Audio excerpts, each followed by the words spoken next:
ജനകീയ beach tourism മേളയോടനുബന്ധിച്ച് press meet നടത്തി. ചെയർമാൻ ടൈറ്റസ് പറമ്പിള്ളി, PRO പ്രവീൺ മധുരശ്ശേരി എന്നിവർ പങ്കെടുത്തു. മുഖ്യ രക്ഷാധികാരികളായി Shri Hibi Eden MP, K Unnikrishnan MLA, ഗ്രാമപഞ്ചായത്ത് president Rasikala Priyaraj, standing committee അംഗങ്ങളായി വിവിധ സമുദായ സംഘടനയുടെ നേതാക്കളും ഉണ്ടാവും. ബീച്ച് ജനകീയ ബീച്ച് ഡെവലപ്മെന്റ് കമ്മിറ്റി നമ്മൾ ഡിസംബർ 22 മുതൽ ജാനുവരി 1 വരെ 11 ദിവസത്തെ പ്രോഗ്രാമായിട്ട് നടത്തുകയാണ്. വളരെ സന്തോഷത്തോടെയാണ് ഇത് ചെയ്യുന്നത്. കാരണം ഒരു നാടിൻ്റെ അഭിമാനമാണ് ഈ പുതിയ ബീച്ച് ടൂറിസം മേള എന്ന് പറയുന്നത്. ചെറായി കഴിഞ്ഞാൽ ഇതുകൊണ്ട് പുതിയ ബീച്ച് ടൂറിസം മേള എന്ന് തോന്നുന്നു. ഗവൺമെൻറ്റിൻ്റെ ഒരു സഹായമില്ലാതെ അവിടുത്തെ കടകൾ മാത്രം ലേലം ചെയ്ത് നടത്തുന്ന ടൂറിസം മേളയാണ്.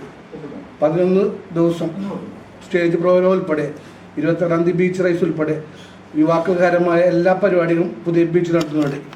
അപ്പോൾ അതിലോടുകൂടി നമ്മളുടെ മത്സ്യത്തൊഴിലാളികളും കൊച്ചിൻ പോർട്ടും പോലീസും നമ്മളെ വളരെ സഹായിച്ചിട്ടുണ്ട്. ഇതിൻ്റെ പ്രോഗ്രാം വായിക്കുന്നതിന് വേണ്ടി ബഹുമാനപ്പെട്ട PR ക്ഷണിച്ചു. ഡിസംബർ 24-ാം തീയതി JN വടക്കൻ പറവൂർ അവതരിപ്പിക്കുന്ന നാട്ടറിവ് നാടൻ പാട്ട് ചിലപ്പതികാരം പ്രോഗ്രാം ഉണ്ടായിരിക്കുന്നതാണ്. ഡിസംബർ 25-ാം തീയതി അസ്ത്ര കലാസമിതി അവതരിപ്പിക്കുന്ന ഫ്യൂഷൻ ഉണ്ടായിരിക്കുന്നതാണ്.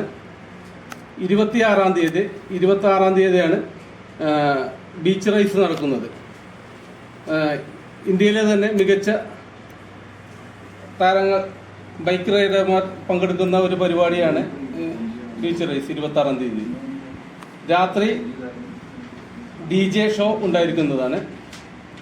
ഡിസംബർ 27-ാം തീയതി കരോക്കെ ഗാനമേള, സോൾ ഓഫ് മ്യൂസിക്കിന്റെ കരോക്കെ ഗാനമേള ഉണ്ടായിരിക്കുന്നതാണ്.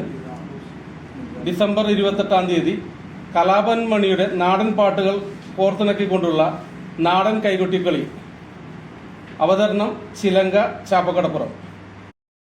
കരിങ്കാളി വള്ളുവനാട് കൃഷ്ണലം അവതരിപ്പിക്കുന്നു. ജനുവരി 1 ഗാനമേള. അതിൽ പങ്കെടുക്കാൻ കാര്യങ്ങൾ ചെയ്യണം. എല്ലാവരും ക്ഷണിക്കുകയും കൂടി. ഈ ചാനൽ ഷെയർ ചെയ്യുക, സബ്സ്ക്രൈബ് ചെയ്യാൻ മറക്കരുത്.